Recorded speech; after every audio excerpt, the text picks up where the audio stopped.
Now that you've learned how to view and edit a patient's immunization record in IRIS, I'm going to show you how to add immunizations to a record. If you've not already viewed the Manage Immunizations video, then I recommend doing so before proceeding. As you recall from that video, when adding an immunization to a patient's record, you first need to pull up the patient, and you need the first 3 characters of the patient's last name and the first 2 characters of the patient's first name. Ideally, you would also want to have the birth date. So we're going to pull up Tater Tot. So here's Tater Tot's immunization record in IRIS. The top portion, which is the patient information, indicates the name, date of birth, gender, etc. The middle portion is Tater Tot's immunization history, which indicates the vaccines that little Tot has already received. And then scrolling down just a bit, these are the vaccines recommended for Tater Tot. In this middle column is the recommended date. And so that is the record here. There are 2 ways to add immunizations to a patient's record. The first is to click the Add Immunization button right here in the History section. The second way, scrolling down again, is to click the Add Selected button that's in the tracking schedule. And what this one will do is add all of these vaccines that are selected in this left side column. For now, scroll up once more, we're going to use the Add Immunization button. Regardless of which method you do choose, they will both direct you to the page where you'll select whether to add immunizations from your organization's IRIS inventory or to add them as historical. And I'll discuss details about these 2 options in a few moments. We're going to add an immunization to Tater Tot's record by clicking on the Add Immunization button in the History section. So this redirects you to the section of the record where you're going to add the immunizations either from IRIS inventory, which is this column right here, or as historical, which is this column right here. And again, the columns are duplicated for the other vaccine types. So the organization site drop-down defaults to the organization that you are logged into, so there's no action required here.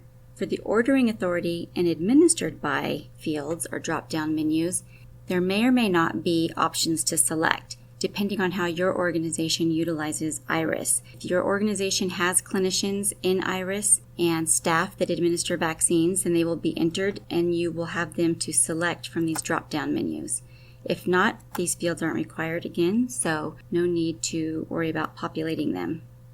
So we're going to add a dose of DTaP from our IRIS inventory because we want it to deduct. So we'll check that box, and then we'll go back up here, click OK.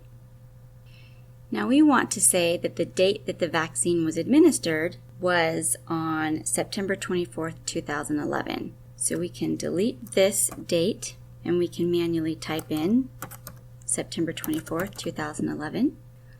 Or you could opt to use the calendar icon, and you will simply select the appropriate month and the appropriate year from the drop-down menus.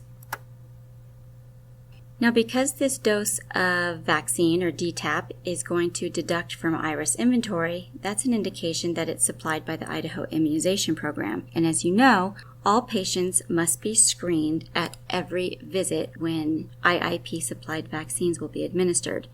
So you will want to select the most appropriate VFC eligibility category. Now in this case, we're going to say that the patient on September 24th had insurance, so they were ineligible to receive VFC vaccine. And we're going to indicate that they were ineligible because they had Blue Cross of Idaho health insurance. The policy number is not required. So now I want to tell IRIS what the details of the vaccine were. So it's already been indicated as DTaP because that's what we selected on the previous screen. In the drop-down menu, we're going to tell it we administered Pentacil, lot number C4061AA. It was a full dose, which automatically defaults. Administered by, body site, and route are not required fields. However, if you have this information, then absolutely select it. If you have any patient comments that you want to add to the record, we'll scroll down just a bit, you can add them here. There are some limited selections as to what kind of comments you can make, but you would scroll through the choices, select what is most appropriate, and then you could add a date applicable if you choose to do so, and then you would click the Add button. At this time, there are no comments that I want to make, so I'm not going to click Add. Additionally, you want to ensure that you meet the federal requirement of giving the adult patient or a pediatric patient's parent and or legal guardian a copy of the VIS for the vaccine that the patient is about to receive. You also want to document the VIS version and ensure that it's the most recent version in the patient's medical record.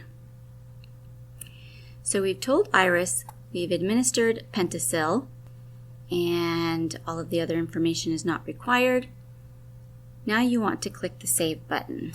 In doing so, you can see that this dose of Pentacil, the third dose in the series, has been administered, and it doesn't indicate that it's historical. Therefore, we can conclude that it deducted from inventory. A little tip I like to share with providers to ensure that it did deduct is you can click on this edit icon. And although not all fields can be edited, you can see that some can by the indication of these drop-down menus. But if you notice here, the vaccine lot number that is followed by the word public is not able to be edited. That's an indication that the vaccine did in fact deduct from your organization's IRIS inventory.